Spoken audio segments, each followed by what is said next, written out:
Hello students, आप सभी को सुप्रभात, गुड मॉर्निंग, नमस्कार। बच्चों, ट्वेल्थ अकाउंटेंसी में हम क्वेश्चन बैंक के जो न्यूमेरिकल क्वेश्चन है वो कर रहे हैं। कि पहले हमने क्वेश्चन बैंक के जो ऑब्जेक्टिव टाइप के क्वेश्चन हैं वो हल कर चुके हैं और उसकी चौहान एकेडमी खंडवा का जो यूट्यूब चैनल है उस पर प्लेलिस्ट बनी हुई है, twelfth accountancy question bank objective question. तो वहाँ पर आप यूनिट नंबर 1 से लगाकर लास्ट यूनिट तक के सारे ऑब्जेक्टिव टाइप के क्वेश्चन का सॉल्यूशन देख सकते हैं। दूसरा, क्वेश्चन बैंक के अंदर ही जो अकाउंट दिए गए हैं उन अकाउंट्स के लिए हमने स्टार्ट किया है।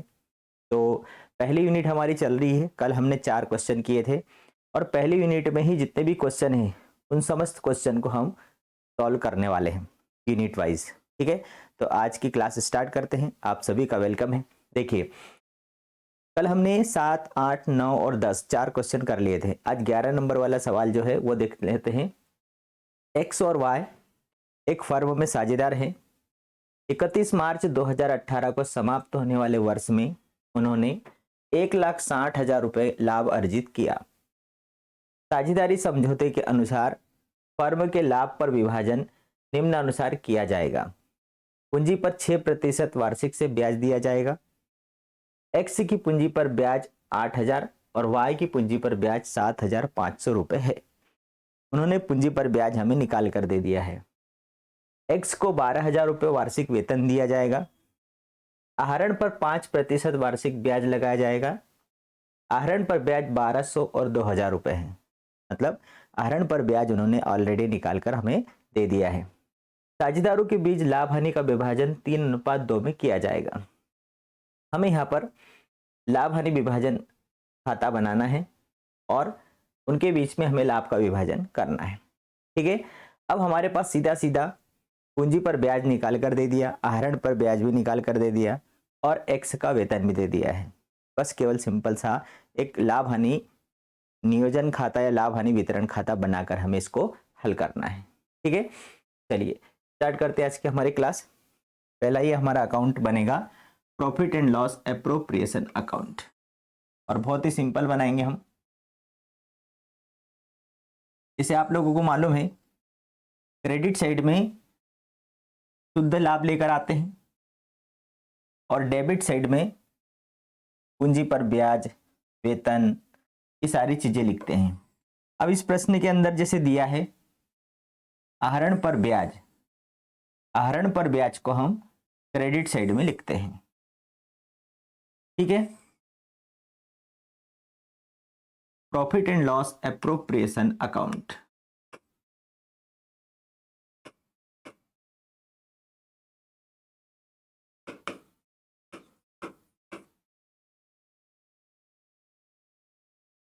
कौन सी तारीख है? 31 मार्च, 31 मार्च 2018। Credit and debit.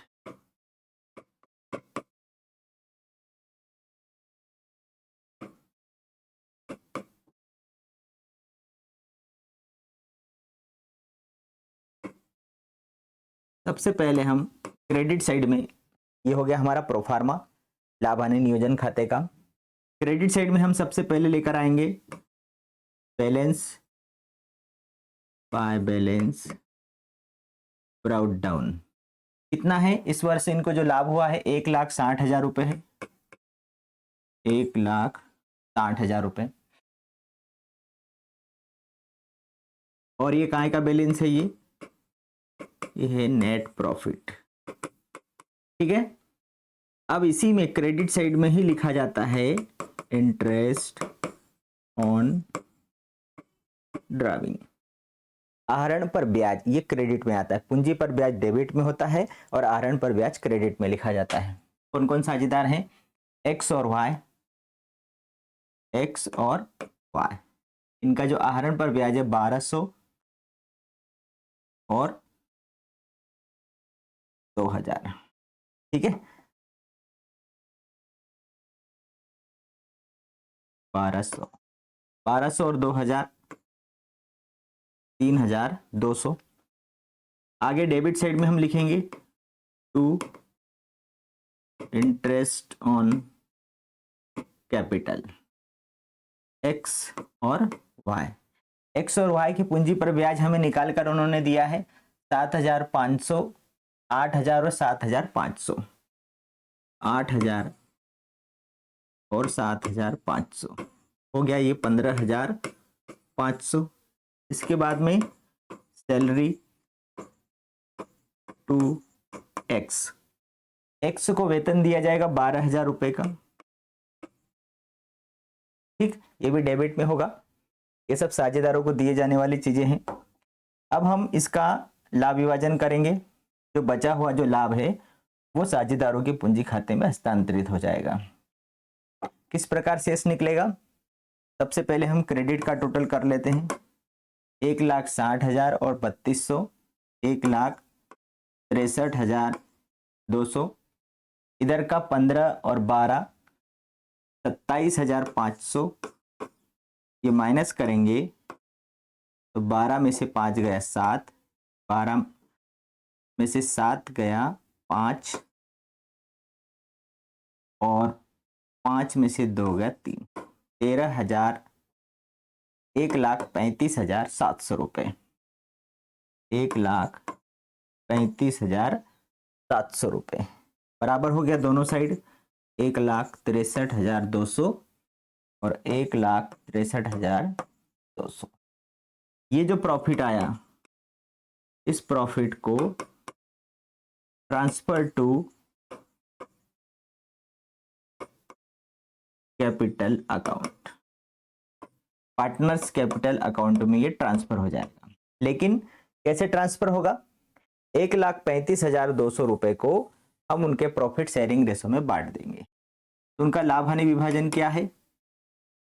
प्रश्न के अकॉर्डिंग 3:2 है एक्स और वाई का। तो 1,35,700 रुपए, ठीक है।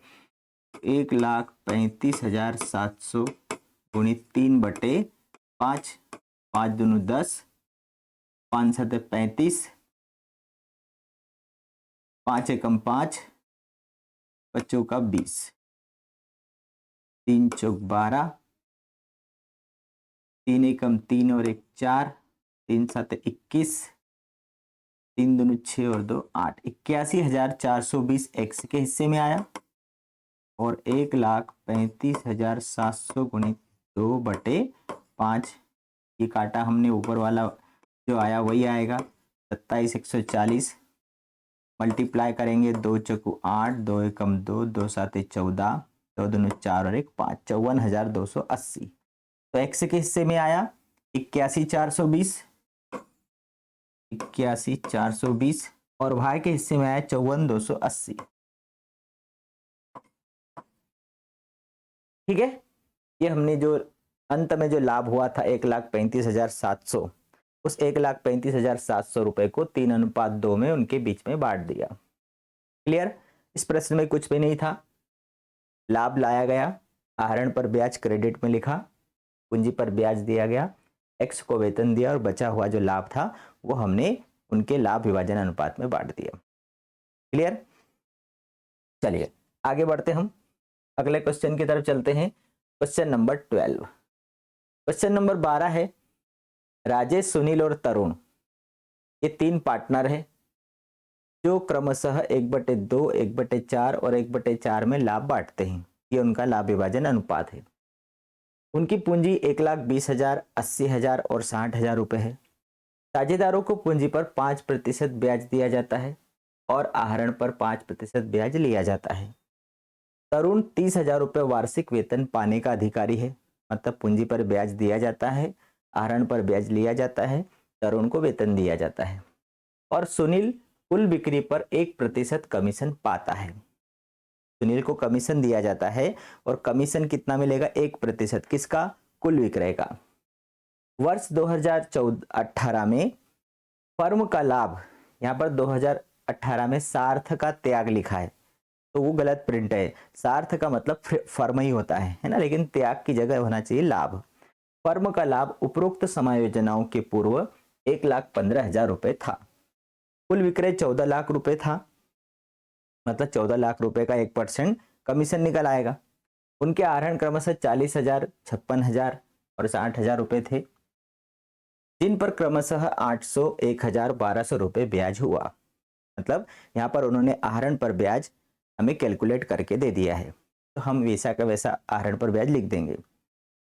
लाभ हानि वितरण खाता बनाइए। मतलब हमारे पास लाभ है, आहरण पर ब्याज है, पूंजी पर ब्याज निकालना है और तरुण को हमें क्या देना है, वेतन देना है।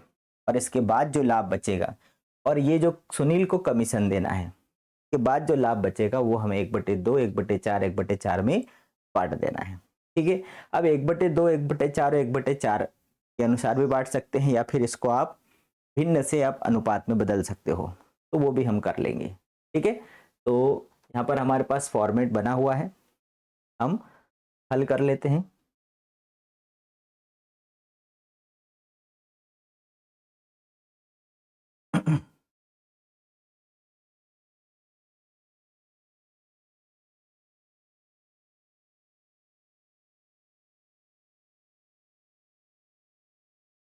चलिए, सबसे पहले तो क्रेडिट साइड में हम क्या लेकर आएंगे, बाय बैलेंस डाउन। वर्ष के दौरान फर्म को कितना लाभ हुआ, 1,20,000 रुपए का लाभ हुआ। ठीक है, ये तो प्रश्न के अंदर दिया हुआ है। दूसरी बात, interest on drawing, interest on drawing कौन कौन है, राजेश, सुनील और तरुण। राजेश, सुनील और तरुण। इनका हरण पर ब्याज प्रश्न के अंदर निकाल कर दे दिया है, 800, 1,000, 1,200, 800, 1,000 और 1,200। ये कितना हो गया, 1, 2 और 1, 3,000 रुपये आहरण पर ब्याज हो गया। ये तो प्रश्न के अंदर दिया हुआ था रेडीमेड। अब हम क्या करेंगे, पूंजी पर ब्याज निकालेंगे, इंटरेस्ट ऑन कैपिटल।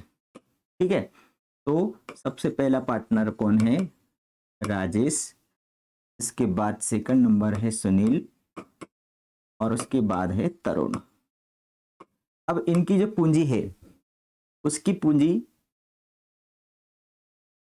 राजेश की पूंजी कितनी है, 1,00,000, सॉरी, जो हमारा लाभ है, लाभ कितना, 1,15,000 है, हमने इसकी पूंजी लिख दी थी।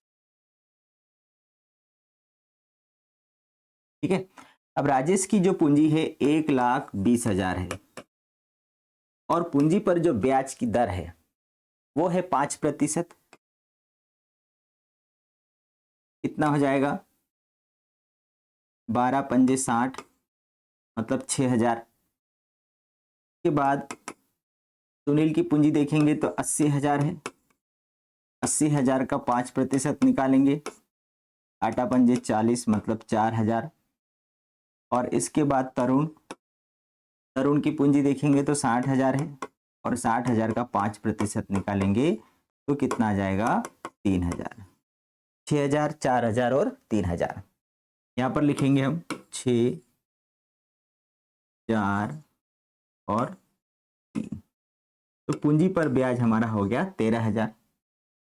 इसके बाद में वेतन किसको दिया जाता है, तरुण को 30,000 रुपये वार्षिक वेतन, सैलरी टू तरुण। फिर कमीशन टू सुनील, सुनील का कमीशन, विक्रय कितना है, 14 लाख रुपए का विक्रय है और उसका 1% उसको कमीशन दिया जाएगा। इसका मतलब कितना हो गया, 14,000 रुपये। तो उसका जो कमीशन है कितना आ गया, 14,000 रुपये। बस ये हो गए हमारे समस्त समायोजन। अब हम क्या करेंगे, बैलेंस निकाल लेंगे। 1,15,000 और 3,000 कितना हो गया, 1,18,000। ये हो गया हमारा क्रेडिट पक्ष, 1,18,000। डेबिट पक्ष देखेंगे तो 30, 10, 40, 50, 57,000 रुपये, ये माइनस करेंगे तो 11 में से 5 गया 6, 61,000 रुपये। 61,000 रुपये क्या आया? ये आया हमारा प्रॉफिट। 61,000 क्या आया? प्रॉफिट। टू प्रॉफिट ब्रैकेट में लिखेंगे ट्रांसफर टू कैपिटल अकाउंट। अब ये जो प्रॉफिट है इसको राजेश, सुनील और तरुण उनके लाभ विभाजन अनुपात में बांट देंगे। अब जो इनका लाभ विभाजन अनुपात क्या है, अब थोड़ा सा मैं इसको मिटा दूं ताकि हम उनके बीच का जो लाभ है उसको आपस में बांट सके। अब देखिए उनके बीच जो लाभ का विभाजन अनुपात है 1/2, 1/4 और 1/4। अब इसको यदि आपको अनुपात में बदलना है तो अनुपात में बदलने के लिए एलसीएम जो हर है इसका, हर का एलसीएम निकालेंगे तो क्या आएगा? 4 आएगा। मतलब ठीक है, अब 2 का भाग 4 में देंगे तो 2 दूनी 4, 2 बार गया, और 2 जो आंसर आया उसका गुणा 1 में करेंगे, 2 एकम 2। इसी प्रकार से 4 का भाग देंगे 4 में, 4 एकम 4, 1 बार गया, और 1 का गुणा 1 में करेंगे तो 1। 4 का भाग 4 में देंगे, 4 एकम 4, और 1 का गुणा 1 में करेंगे तो 1। तो हमारे पास रेशो आ गया 2, 1 और 1। अब जो लाभ हुआ है, कितना लाभ हुआ? 61,000। 61,000 में राजेश का हिस्सा है 2/4, 4 एकम 4, 21 हो गया, 4 पंजे 20, 2 बचा, 4 दूनी 8, 4 पंजे 20, 15,250 गुणित 2 तो कितना हो गया? 30,500। इसी प्रकार से सुनील का निकालेंगे तो सुनील का 61,000 गुणित 1/4, अभी बांटा था तो कितना आ गया? 15,250। और इसी प्रकार से तरुण का हिस्सा, उसका भी यही आएगा, एक हिस्सा है तो 15,250। ठीक है, तो यहां लिख देंगे हम 30,500, 15,250 और 15,250, और इन तीनों को जोड़ेंगे तो किसके बराबर हो जाएगा? 61,000 रुपए के बराबर हो जाएगा। वेरी सिंपल था ये भी, केवल हम लाभ लेकर आए, पूंजी पर ब्याज निकाल कर दिया गया था, आहरण पर ब्याज निकाल कर दिया था, पूंजी पर ब्याज हमने निकाल लिया, वेतन भी दिया हुआ था, और कमीशन विक्रय का 1% निकालना था, और जो बचा हुआ लाभ है उस लाभ को हमने उनके लाभ हानि विभाजन अनुपात में बांट दिया। ठीक है, ये हो गया हमारा कौन सा? 12 नंबर वाला क्वेश्चन हो गया आज का। चलिए नेक्स्ट क्वेश्चन फिर देख लेते हैं हम। 13 नंबर वाला क्वेश्चन देखते हैं। 13, सलोनी, समृद्धि और सौम्या एक फर्म में साझेदार हैं जो लाभ हानि 4-3-2 के अनुपात में बांटते हैं। ये उनका लाभ विभाजन का अनुपात है। समृद्धि को 3,000 रुपये मासिक वेतन दिया जाता है। अब यहाँ पर एक बात कौन सी ध्यान देने वाली बात है, सलोनी को वेतन मिलता है लेकिन 3,000 रुपये मासिक, मतलब महीने का 3,000, तो 12 महीने का 12 दूनी 24, 12 तिया 36,000 रुपये। और सौम्या कुल बिक्री पर जो 18 लाख रुपए है 3% की दर से कमीशन पाता है, और उसे कुल विक्रय का 3% कमीशन सौम्या को मिलता है। फर्म ने वर्ष 18 में बिक्री पर 15% लाभ अर्जित किया। अब यहां पर इस प्रश्न में लाभ छुपा हुआ है, हमें उसे बाहर निकालना पड़ेगा। कैसे निकलेगा? फर्म ने वर्ष 2018 में बिक्री पर 15% लाभ अर्जित किया। फर्म की जो कुल विक्रय 18 लाख है, 18 लाख का 15% जो आएगा वो फर्म का लाभ होगा। समायोजन साझेदारों में लाभ विभाजन के लिए पंजी प्रविष्टियां कीजिए। हमें यहां पर जर्नल प्रविष्टि करना है। ठीक है, तो जर्नल प्रविष्टि कैसी होगी? चलिए, के लिए हमें इस खाते को हटाना पड़ेगा, तो हम नहीं हटाते और तो हम नीचे ले जाते।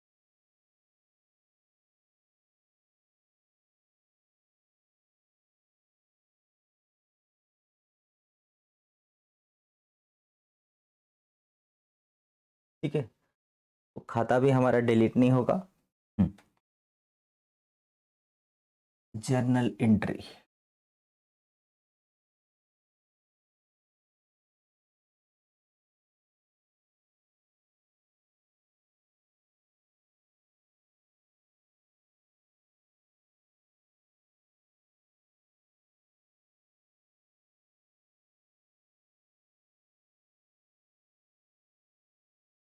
डेट, पर्टिकुलर, एलएफ, डेबिट और क्रेडिट। ठीक है, अब यहाँ आ जाएगा हमारा journal entries, date, particular, LF, debit और क्रेडिट। नंबर 1 क्या है? सबसे पहले तो दिया है समृद्धि को 3,000 रुपये मासिक वेतन दिया जाता है।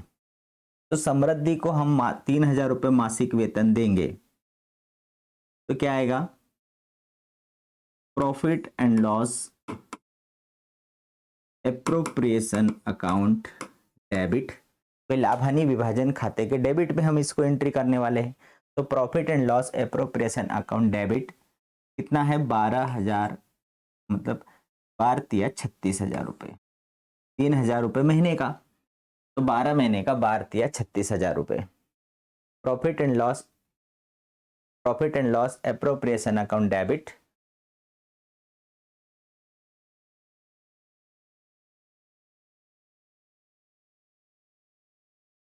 टू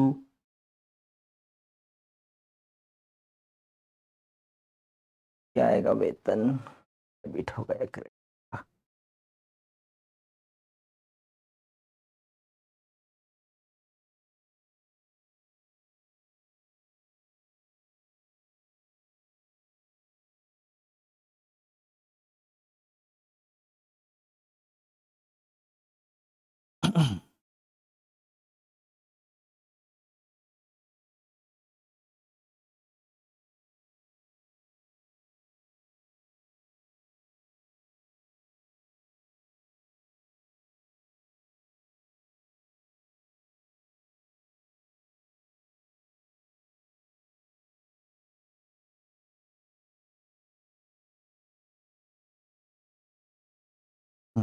देखो, जब भी कोई वेतन कमीशन दिया जाता है तो दो प्रकार की जैसे एंट्रियां होगी। एक तो वेतन दिया जाएगा, तो वेतन कमीशन ये व्यय हुआ फर्म के लिए, तो व्यय और हानियां डेबिट होती है। तो हमने यहाँ पर वेतन दिया, किसको दिया? सलोनी समृद्धि सौम्या, इसमें से समृद्धि को 3,000 रुपये मासिक वेतन मिल रहा है। तो यहाँ पर यदि हम एंट्री करने जाएंगे तो सबसे पहले तो हमारी जो एंट्री है वो क्या होगी?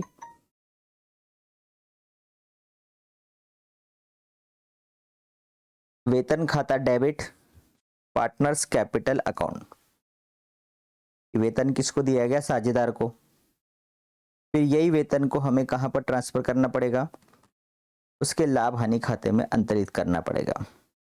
तो profit and loss appropriation account debit to salary account.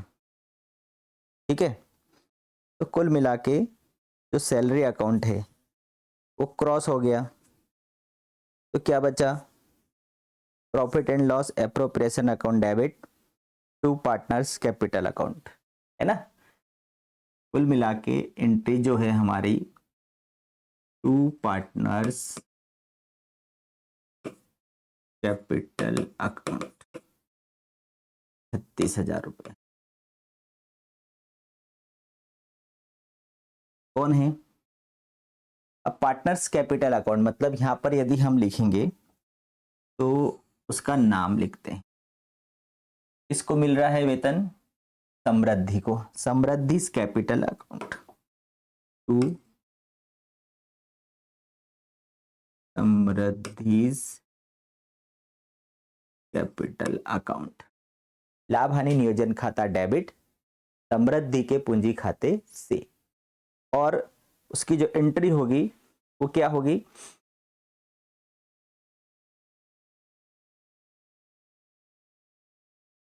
Salary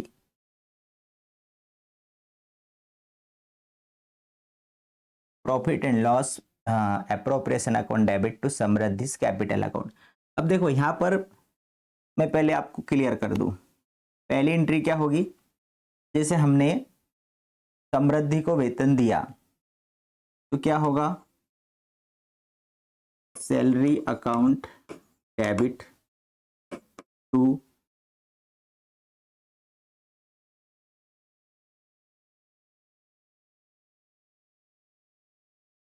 salary account debit to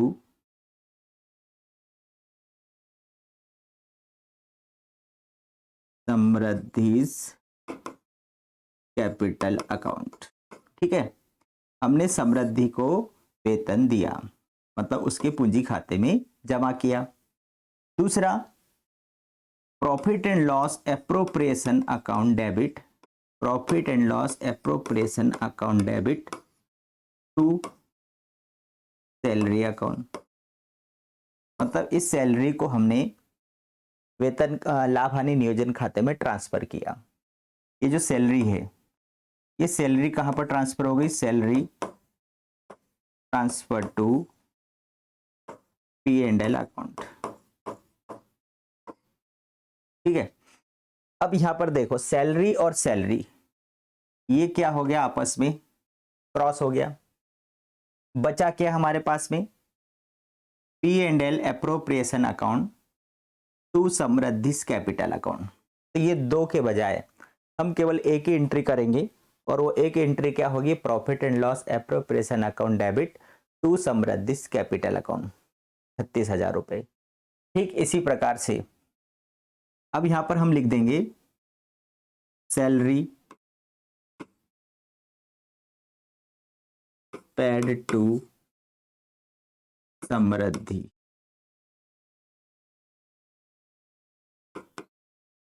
ठीक है, फिर कमीशन। कमीशन के लिए भी हम profit and loss appropriation account debit करेंगे। कितना कमीशन दिया जा रहा है? किसको दिया जा रहा है? सौम्या को। 18 लाख रुपए का 3%। 18 दूनी 36, 18 तिया 54,000 रुपए का वो कमीशन दिया जाएगा सौम्या को। तो 54,000 रुपए का कमीशन डेबिट हो गया और यहां आएगा टू सौम्यास कैपिटल अकाउंट। यहां भी यही आएगा कमीशन टू सौम्या। तो हो गया, वेतन भी हो गया और कमीशन भी हो गया। ठीक है,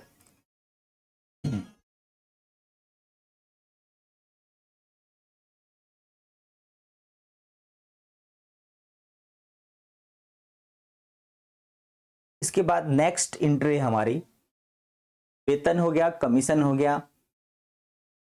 अब जो लाभ है इस लाभ को हमें उन साझेदारों के बीच में बांटना है। तो जो लाभ आएगा इसमें क्या आएगा? यदि हम लाभ निकालने जाएंगे तो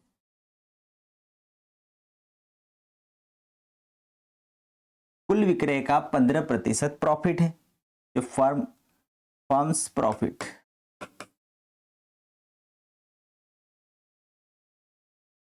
फर्म का लाभ कितना लाभ है? 18 लाख रुपए कुल विक्रय, उसका 15% फर्म को लाभ हुआ। तो 15 × 120 12 बचा, 15 एकम 15 और 12 27, 2,70,000 रुपए का प्रॉफिट है। और उसमें से उन्होंने वेतन और कमीशन दिया 50 और 30, 80 और 10, 90,000 रुपए। इसमें से हम 90,000 रुपए माइनस करेंगे तो कितना बचेगा? 1,80,000 रुपए। अब ये जो 1,80,000 रुपए है, ये दो जो पार्टनर है हमारे तीनों, सलोनी, समृद्धि और सौम्या, क्या लिखेंगे हम? P&L एप्रोप्रिएशन अकाउंट डेबिट 1,80,000 रुपए to Saloni's capital account to Samriddhi's capital account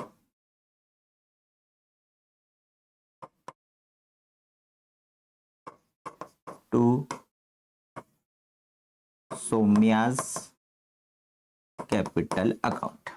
अब इस 1,80,000 रुपए को हमें उन तीनों में बांट देना है। तो सबसे पहले तो कौन आएगा? सलोनी। सलोनी के हिस्से में 1,80,000 रुपए गुणित 4, 3, 2, ठीक है। तो 4, 3, 7 और 2, 9, 9 दूनी 18, तो 20 चौको 80,000 रुपए आ गए सलोनी को। के बाद में समृद्धि को कितना आएगा? 1,80,000 गुणित 3/9, तो 20 दिया 60,000 रुपए इसके हिस्से में आएगा। और फिर है सौम्या, तो 1,80,000 रुपए गुणित 2/9, ये आ जाएगा 40,000 रुपए। 80, 60 और 40, तो ये क्रेडिट हो जाएगा। 80, 60 और 40। अब इसी को यदि हम खाते के रूप में ट्रांसफर करने जाएंगे तो लाभ हानि विभाजन अनुपात, लाभ हानि जो वितरण खाता है या लाभ हानि नियोजन खाता है वो डेबिट हुआ, समृद्धि कैपिटल अकाउंट, उसकी कैपिटल अकाउंट में क्रेडिट होता है। सैलरी हमने दी उसको, profit and loss appropriation account debit to Saumya's capital, उसको क्या दिया? कमीशन दिया। और लाभ हानि नियोजन खाता डेबिट हुआ। ये जो लाभ हुआ वो लाभ हमने तीनों में क्या कर दिया? डिस्ट्रीब्यूट कर दिया। Profit transfer to partners capital account, जो लाभ है वो साझेदारों के पूंजी खाते में हमने ट्रांसफर कर दिया। इस प्रकार से यदि हमारे सामने जर्नल एंट्री करने के लिए आती है तो हमें ये एंट्री करना पड़ेगी। अब हमने यहाँ पर एक एंट्री करी, उसके बजाय 2 एंट्री भी करोगे तो उसका मतलब भी एक ही होता है, क्योंकि वहां पर वेतन खाता क्या हो जाएगा? कट हो जाएगा। और इसीलिए लाभ हानि नियोजन खाते के डेबिट में हम लिखते हैं, और क्या लिखते हैं? सैलरी टू समृद्धि। और फिर यही जो सैलरी है जब हम उसका पूंजी खाता बनाएंगे तो पूंजी खाते के क्रेडिट में चली जाती है। इसका मतलब क्या हुआ कि वेतन खाता तो कट गया आपस में, तो क्या बचा? लाभ हानि की डेबिट में एंट्री हुई और समृद्धि के पूंजी खाते के क्रेडिट में एंट्री हुई है। और इसीलिए हमारी जनरल एंट्री का जो कंक्लूजन जो है, निष्कर्ष है, वो यही आता है कि लाभ हानि नियोजन खाता डेबिट समृद्धि के पूंजी खाते से, लाभ हानि नियोजन खाता डेबिट सौम्या के पूंजी खाते से, और समरी में यहाँ लिख देंगे हम, नीचे जो सारांश है उसमें लिख देंगे वेतन और कमीशन, ठीक है। और ये दोनों को, अब लाभ, फर्मों को लाभ कितना हुआ? कुल विक्रय का 15%, कुल विक्रय 18 लाख का 15% जो लाभ हुआ कितना हुआ? 2,70,000 रुपए। कुल लाभ 2,70,000, 2,70,000 रुपए में से हमने वेतन और कमीशन दे दिया कितना? 90,000। तो हमारे पास जो नेट प्रॉफिट 1,80,000 बचा। अब उस 1,80,000 रुपए को हमने 4:3:2 में उनके बीच में बांट दिया। तो लाभ हानि नियोजन खाता डेबिट सलोनी के पूंजी खाते से, समृद्धि के पूंजी खाते से, सौम्या के पूंजी खाते से, ठीक है। तो ये थी हमारी 13 नंबर जो क्वेश्चन था उसकी जनरल प्रविष्टि। आई होप आपको समझ में आ गया होगा, और यदि कुछ डाउट है तो आप कमेंट्स करके मेरे से पूछ सकते हैं। चलिए नेक्स्ट क्वेश्चन देखते हैं हम। 11, 12, 13 हो गया। 14 नंबर का क्वेश्चन है, 1 जनवरी 2018 को ए और बी क्रमशः 1 लाख और 1,20,000 रुपए की पूंजी लगाकर साझेदार है। उसी दिन ए ने फर्म को 45,000 रुपए का ऋण दिया। उसी दिन मतलब 1 जनवरी को ही। उस वर्ष का लाभ 45,000 रुपए है। साझेदारी समझौते के अभाव में, अब यहां पर एक शब्द आ गया, साझेदारी समझौते के अभाव में, मतलब अब हमारे पास में कितने नियम है, जो भारतीय साझेदारी अधिनियम 1932 के जो नियम है वो यहाँ पर लागू हो जाएंगे। किसी भी साझेदार को पूंजी पर ब्याज, वेतन, कमीशन नहीं दिया जाएगा। उनके बीच में लाभ का विभाजन बराबर बराबर होगा। और यदि कोई साझेदार फर्म को ऋण देता है तो उसे 6% वार्षिक दर से ब्याज दिया जाएगा। तो यहाँ पर जो ए है वो फर्म को ऋण दे रहा है 45,000 रुपए का। अब इस 45,000 रुपए के ऋण पर हमें उसे 6% का ब्याज देना है। इस लाभ में से ब्याज दे देंगे और जो लाभ बचेगा उस लाभ को हमें उनमें बराबर बराबर बांट देना है। साझेदारी समझौते के अभाव में लाभ साझेदारों में लाभ का विभाजन किस प्रकार करेंगे? लाभ हानि वितरण खाता बनाइए। हमें यहाँ पर लाभ हानि वितरण खाता बनाना है, ठीक है। तो हमारे पास खाता बना हुआ है पहले से ऑलरेडी, के अकॉर्डिंग हम खाता बना लेते हैं।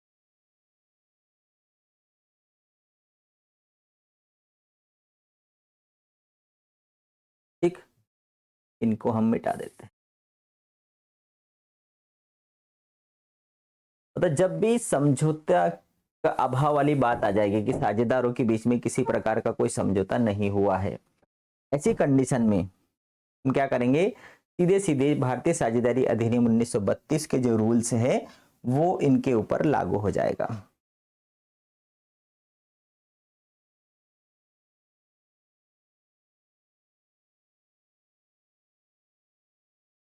सबसे पहले क्या है, लाभ है। कितना लाभ हुआ? 45,000 रुपए का लाभ हुआ। तो बाय बैलेंस ब्राउट डाउन 45,000 रुपए का लाभ हुआ। टू इंटरेस्ट ऑन लोन, ऋण पर ब्याज। उसने कितना ऋण दिया है फर्म को? 45,000 रुपए का ऋण दिया है, जिस पर 6% की दर से ब्याज देंगे। कितना हो जाएगा? 6×5 6 चौको 24 और 3 27, 2700 रुपए का ब्याज हो जाएगा। और जो बचेगा लाभ, वो लाभ हम इनके बीच में बराबर बराबर बांट देंगे। तो 45,000 रुपए ऋण 2700, तो हमारे पास जो बचेगा वो बचेगा 42,300 रुपए। अब ये जो 42,300 है, ये कौन है? ए और बी है। ट्रांसफर टू कैपिटल अकाउंट ए और बी, 21,150 और 21,150, सॉरी 42,300 में लिख रहा हूं, 45,000 रुपये। ठीक है, ये हो गया क्वेश्चन हमारा। जो लाभ था उस लाभ में से हमने ऋण पर ब्याज दे दिया 6% की दर से, और जो बचा हुआ लाभ था वो दोनों में बराबर बराबर बांट दिया। चाहे उनका प्रॉफिट शेयरिंग रेशो कुछ भी हो, हमें उनके बीच में लाभ का विभाजन समान अनुपात में करना है। और यदि कोई साझेदार ऋण देता है तो 6% की दर से हम उसको ब्याज दे देंगे। ठीक है, अब यहाँ पर किसको मिला है? ए को। ऋण पर ब्याज किसको मिला है? ए को। क्लियर? ये क्वेश्चन हो गया हमारा। इसके बाद है 15 नंबर, महेश रमेश 5:3 के अनुपात में लाभ विभाजन करते हुए एक फर्म में साझेदार हैं। उनकी पूंजी है 3 लाख 2 लाख। साझेदारी सल्लेख में व्यवस्था है कि पूंजी पर ब्याज 12% वार्षिक की दर से मिलना चाहिए। रमेश को शुद्ध लाभ का 5% कमीशन मिलना चाहिए। वर्ष का लाभ 1,23,000 रुपये था। लाभ हानि नियोजन खाता बनाइए। तो जब उनके साझेदारी सल्लेख में यदि व्यवस्था की गई है तो हमें उस पर कोई प्रॉब्लम नहीं है। हम पूरा का पूरा जो सवाल है उनके साझेदारी समझौते के अकॉर्डिंग कर देंगे। यदि साझेदारी समझौते में उल्लेख है तो उसको कोई नहीं बदल सकता, वो कोर्ट भी नहीं बदल सकता। इसलिए हम सीधा सीधा चलेंगे। बाय बैलेंस ब्राउट डाउन कितना लाभ हुआ वर्ष के दौरान इनको 1,23,000 रुपये। अब हम इंटरेस्ट ऑन कैपिटल महेश और रमेश, महेश का पूंजी कितनी है 3 लाख और 3 लाख रुपए के ऊपर हमें 12% प्रति वर्ष की दर से क्या देना है, उनको ब्याज देना है। तो कितना हो जाएगा 12 36,000। फिर रमेश की जो पूंजी है 2 लाख, उसका 12% तो कितना हो जाएगा 12 दूनी 24,000। 36 और 24 तो जो महेश है, महेश की पूंजी पर ब्याज 36 और रमेश की पूंजी पर ब्याज 24, दोनों को जोड़ेंगे तो हो जाएगा ये 8,000। इसके बाद में क्या दिया है, रमेश को शुद्ध लाभ का 5% कमीशन मिलना चाहिए। Commission to Ramesh. अब शुद्ध लाभ कितना है 1,23,000 रुपये है। 1,23,000 का 5% उसको कमीशन कितना होगा 5 तिया 15, 5 दूनी 10 और 1 11, 5 एकम 5 और 1 6, 6,150 रुपये कमीशन हो गया। ठीक है, अब हमारा बैलेंस निकल आएगा 1,23,000 में से 66,150 रुपये माइनस कर दो,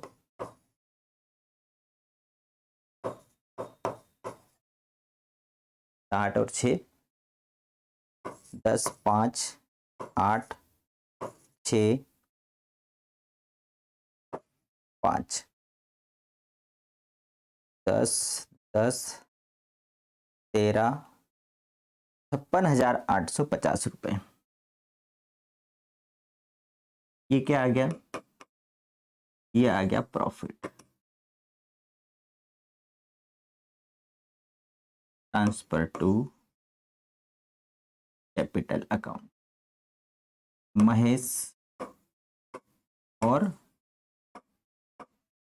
रमेश।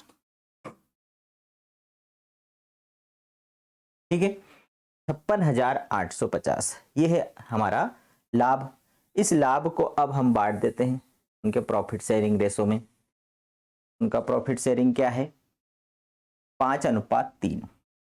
तो 5:3 महेश के हिस्से में कितना आएगा 56,850 गुणित 5/8, 8 7 56, 8 एकम 8, 7,010 तो 7×5 35,050 रुपये।